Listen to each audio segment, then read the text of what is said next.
So Trump didn't attack Iran. Now, a lot of people wanted to attack it.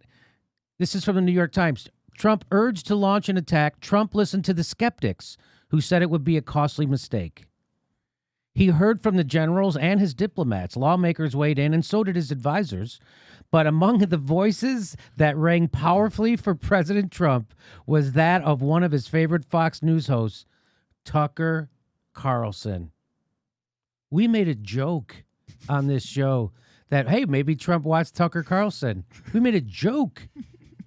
That's exactly what happened. And Tucker Carlson, who likes to say he's not a powerful person, just stopped a war. Whoa. Guess who didn't stop that war? Jake Tapper, Anderson Cooper, Rachel Maddow, Chris Hayes. Guess who stopped the war? Tucker Carlson. Why? Because for some fucking reason, Tucker Carlson is the only one in establishment news who's allowed to tell the truth about our wars. Isn't that weird? But he's doing it. Rachel Maddow's not doing it. Chris fucking Hayes ain't going to do it.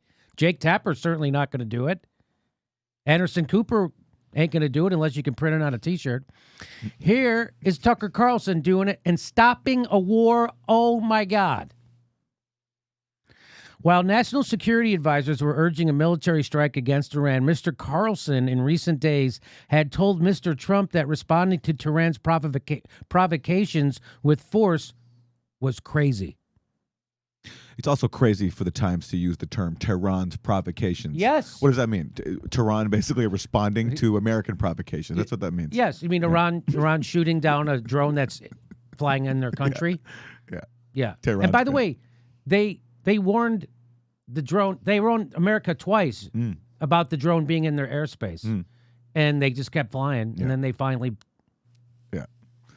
However much weight that advice may or may not have had, the sentiment certainly reinforced the doubts that Mr. Trump himself harbored as he navigated his way through one of the most consequential foreign policy decisions of his presidency. Belligerent and confrontational as he is in his public persona, Mr. Trump has at times pulled back from the use of force, convinced that America has wasted too many lives and too much money in pointless Middle East wars, and wary of repeating what he considers the mistakes of his predecessors. It's amazing that the New York Times even printed that.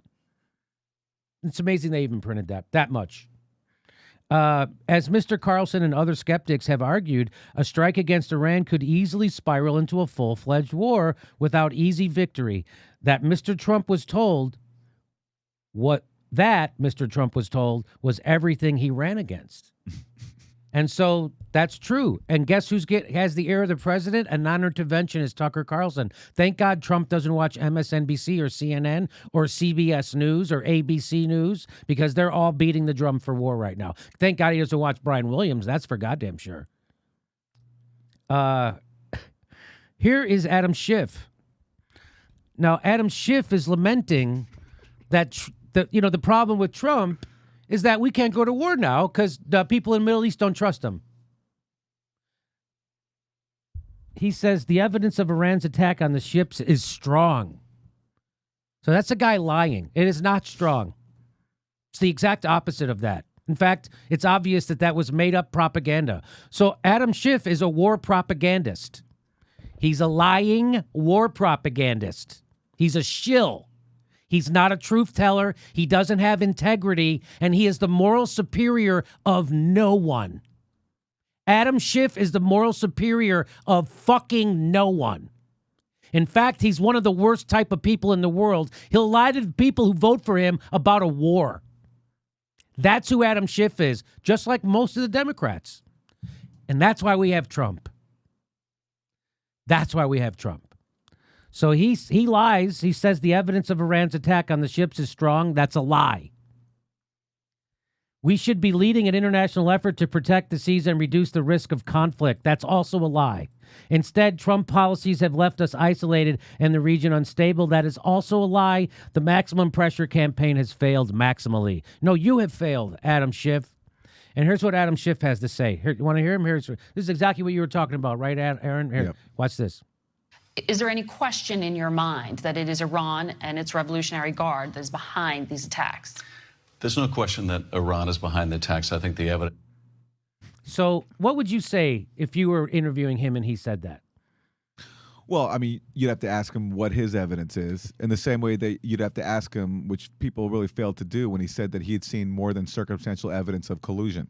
Right? And he never produced it. He never produced it. He still hasn't. We're still waiting for it. And then we could also ask him, well, is perhaps the fact that you've gotten more than $70,000 from Raytheon over the course of your political career, to the point where Raytheon even hosted fundraisers for you at Beyonce concerts, where you can see Beyonce with Adam Schiff, sponsored by Raytheon. Has that money and other money from weapons manufacturers, has that contributed to your consistently pro-war stance over the course of his career here and everywhere?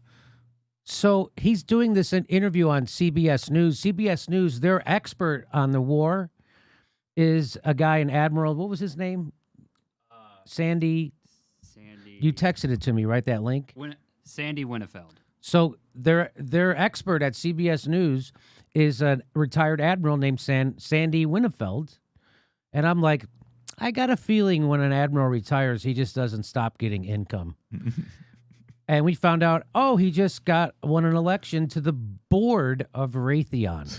Guess who didn't tell you that their military expert was on the board of Raytheon? CBS motherfucking News didn't tell you that. It's ridiculous. They did not tell you that the guy that they brought on to give you the straight dope about the war in Iran is a war profiteer who stands to make millions and billions of dollars on a war with Iran. They don't tell you that. That's why people get their news from YouTube. That's why people have to go to the Gray Zone Project to watch Pushback. That's why, because CBS News is part of the problem. They're fake news. People aren't worried about fake news. The worst fake news in the world appears on CBS News and the front page of the New York Times and the Washington Post. Nobody ever went to war over a fucking YouTube video. So let's listen to what else, some more shit now this guy says. And you tell me if you want me to stop at any point, Aaron. This is very strong and compelling. In fact, I think this was a Class A screw-up by Iran to insert a mine on the ship. It didn't detonate. They had to go back and retrieve it. I can imagine there are some Iranian heads rolling for that botched operation. But nonetheless, the problem is that we are struggling, even in the midst of this solid evidence, to persuade our allies to join us in any kind of a response. And it shows just how isolated the United States has become. Our allies warned the United States. I think our intelligence agencies warned policymakers that this kind of Iranian reaction was likely a result of a policy of withdrawing from the nuclear agreement. And so what we see is a split of the U.S. from our allies, and we see Russia and China coming together and having Iran's back. This is, I think, the worst of all situations, and the maximalist pressure campaign has maximally failed and only heightened the risk of conflict. For my colleague, Senator Cotton, to advocate that we attack Iran and provoke a war, that there's no congressional authorization necessary, I think is exactly the wrong answer on both levels. That's his opposition. He's opposed to Cotton because he wants to go to war without congressional authorization. That's it. So if only Trump could ask for congressional authorization, well, maybe we'll give it to him. Yeah. And then he talks about we're not working with our allies. It's exactly like John Kerry's failed presidential campaign against George Bush when they've launched the Iraq War, this murderous catastrophe which Kerry voted for, and Kerry's opposition to Bush is that you're not working close enough with our allies. You don't have a plan. You haven't given our soldiers the right equipment. That's our opposition. It's people who assume the legitimacy of using force and bombing countries that we're provoking.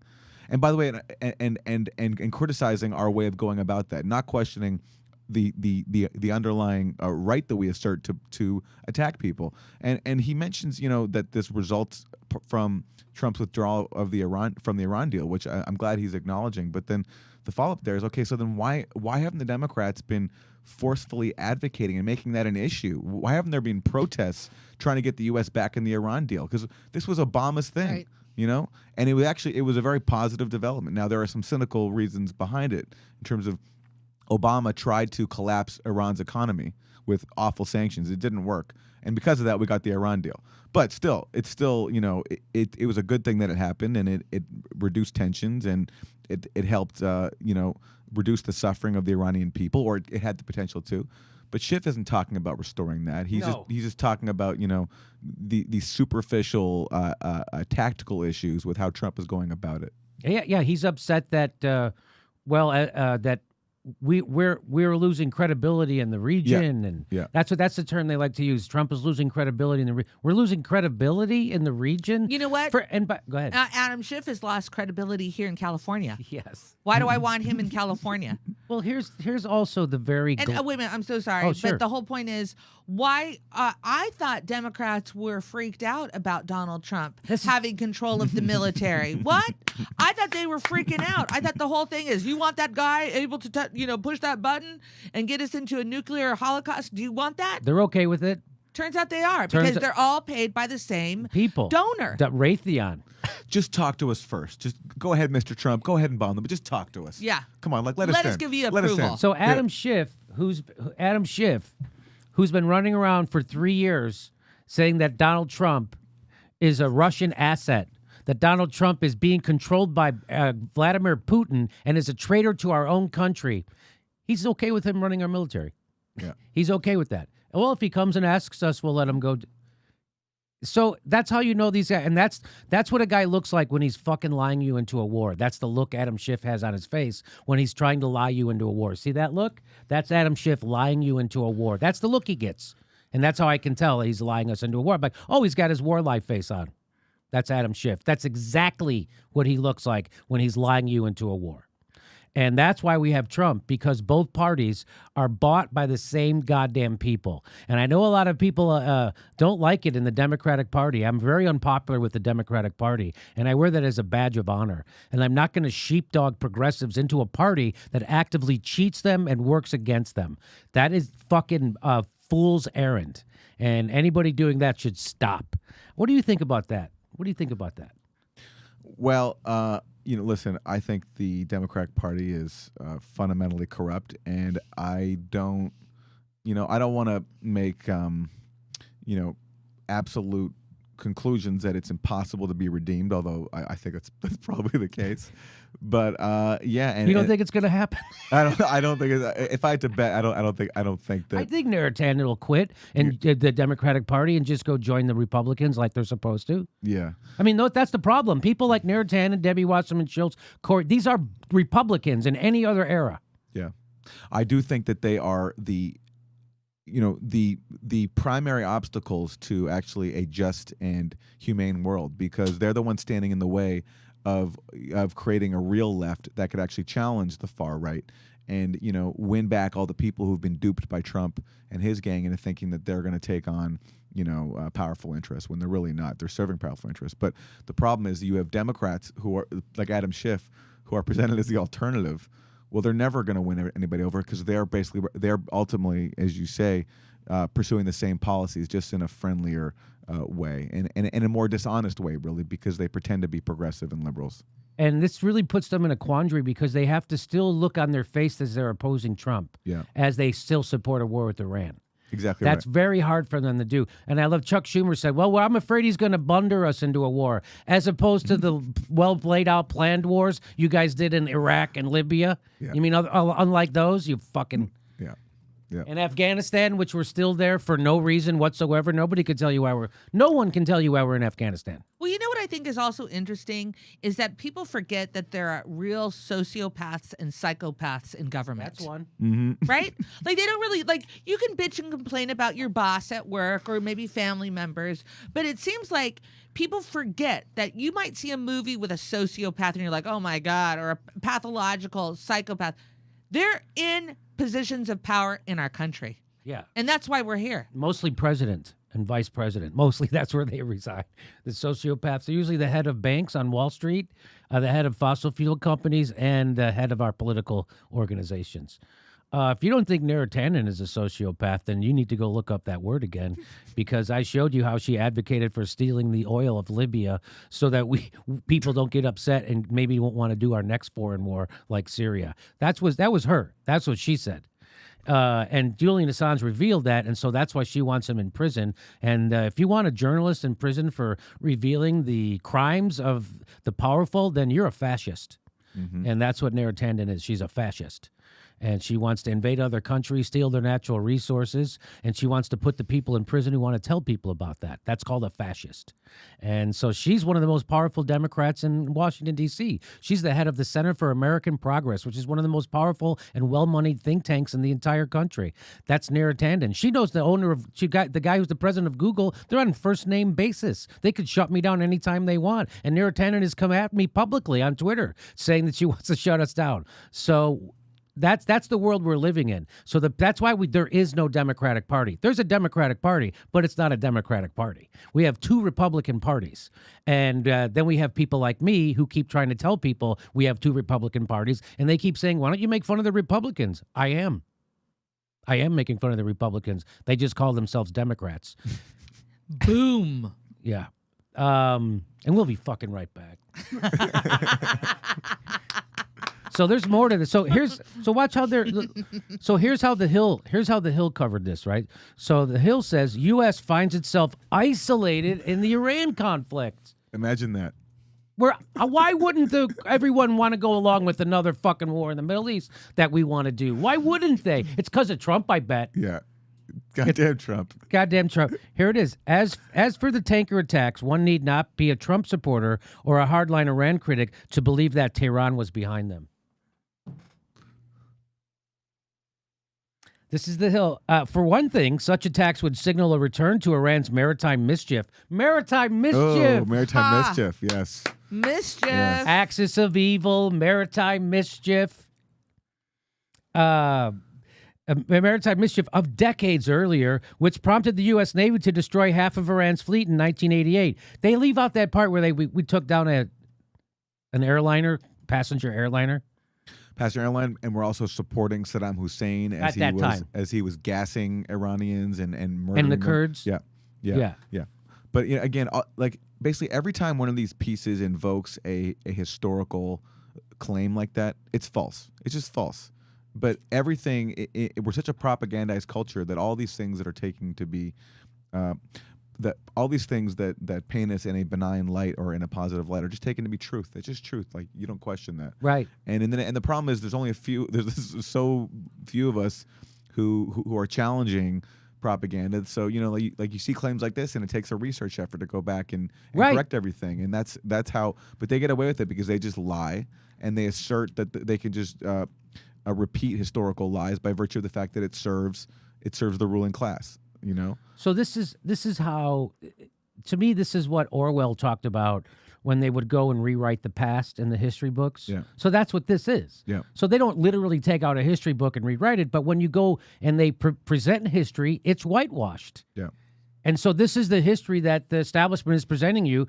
Iran has been up to mischief all the time, maritime mischief.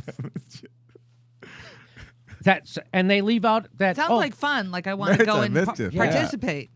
And that was after after we'd overthrown their democratically elected president and put in a puppet, which was an oppressive guy named the Shah, and they got so sick of him. What happened? Oh, they got a right-wing theocrat to be their leader. Oh, that seems like when that's what happens when people are desperate. They're vulnerable to right-wing despots, demagogues, theocracies. That's how we got Trump. People are desperate. In 2008, people voted for hope and change. In 2016, they did the same goddamn thing. For another, even House Intelligence Committee Chairman Adam Schiff, a fierce Trump critic, acknowledged the overwhelming evidence that Iran is to blame. See, so everybody agrees. Everybody, even Adam Schiff says so. And there's Adam Schiff. Today, a group of us met with the president of Iran. We urged him to de-escalate tensions and avoid miscalculation. Iran wants to drive a wedge between the U.S. and our allies. Iran's the bad guy still. Iran's the bad guy. Iran's the bad guy. We got to stand with Trump. Should we stand with Trump? Is that what you're saying, Adam? I also reminded him there's no congressional authorization for war with Iran. Even the way he writes his tweets are just so annoying. It's annoying. Yeah, he's the most like smug. These programmed. Yeah, and of course, so the issue here is that Iran wants to drive a wedge. Like, what is he talking about? Iran just wants to not be suffocated, and it wants the U.S. to respect the nuclear deal that it pulled out of, and to stop trying to make life miserable for its people. Leave it alone. And again, there's no congressional authorization. Yeah, okay, great, Adam. Yeah, thanks. Thank you, Adam. Yes. So that's like when he says that's like a bone to his Democratic base. Like, we still have the power over Trump. Yeah. That's what that is. Yeah. Yeah. So here's the New York Times. Here's what they say. President Trump's last-minute decision to pull back from a retaliatory strike on Iran underscored a lack of appealing options to counter Tehran's nuclear program. What the... Again, Iran's the problem, and we got to do something. How can you not do anything? You have to do something. That's what they're saying, right? Exactly, because respecting the agreement that you entered into that would totally restrict Iran's nuclear program, that's not an appealing option. It's not appealing to respect your own agreements. Right. So what else is there? Right. Geez, like, what else can I do? I don't know. I guess I got a bomb. And by the way, there is no nuclear program. I mean, they do under the deal, they're allowed to do some enrichment, but in terms of power, for power, because that's what countries do. Yeah. And they had this. They negotiated for many years to work out the scheme for that, and everybody was on board. Russia took part. Everybody's down. And then, and when they talk about a nuclear program, they often conflate that and try to make that try to suggest that Iran has a nuclear weapons program, which they don't. U.S. intelligence concluded a long time ago that Iran has no nuclear weapons program. Because they calculated that there's no point for them trying to get one, and it wasn't worth their energy. So they haven't even been working on one. They don't even have a nuclear weapons program. But again, it's assumed that they want one, and it's assumed that we have the right to just withdraw from a deal that restricted a possible nuclear program in the future, and then mull bombing because we don't have any other appealing options. Well, look, I love the headline here. If you can't read it, I'll read it to you. It says, facing intensifying confrontation with Iran, Trump has few appealing options. Facing intensifying confrontation with... You mean the U.S. is ramping up military action with Iran. Where are we doing that? In fucking Iran. They're not here in the Gulf of Mexico. Iran's not over here. We're over there. So this is called radicalizing people for war. YouTube doesn't radicalize people for war. The New York Times radicalizes people for war. This is how you do it. So now everybody's afraid of fake news and people getting radicalized by the right on YouTube. There was no YouTube video that ever led us into a fucking war. You know what does? The New York Times front page every goddamn time. Here's another one. The New York Times, Republicans lost no time comparing President Trump's decision to call off a missile strike on Iran to Barack Obama's shelving a strike against Syria in 2013. But the comparison overlooks important differences. No, Barack was right, but Trump shouldn't have called this one off. This is fucked up. I mean, this is Iran. I mean, they did something to us, and now we're going to lose our street cred. What the fuck? We got to kill some motherfuckers, or else we're going to lose credibility in the region. And if you want to come join the Crips, we'll take you. That's what this is. What's funny there, too, is they mentioned Clinton in 98 backing off of bombing Iraq. Okay, yeah, he did, but then he bombed it, not that long after that. Right. So maybe the New York Times will get their bombing just like Clinton did. Fuck. It's just amazing how they can twist. Just like Chomsky says, the facts are in there, but you got to hold it sideways and up to the light and shake it a little. Because the way they present it always radicalizes people for war. And New York Times will never lose their YouTube channel or their social or Twitter account or their Facebook page. No. They can radicalize people for war all day long. And they do. Not making it up. It's right there. We don't radicalize people for war, but we're dangerous. Hey, we just added St. Louis and Honolulu to our live tour schedule. Go to jimmydorecomedy.com for a link for all the tickets for all our live shows. We might be coming to your town. Go check right now at jimmydorecomedy.com. And if you like the show and want to support it, become a premium member. You can become a patron or through PayPal, or go right to jimmydorecomedy.com and become a premium member. That's the best way. We'll see you at a live show.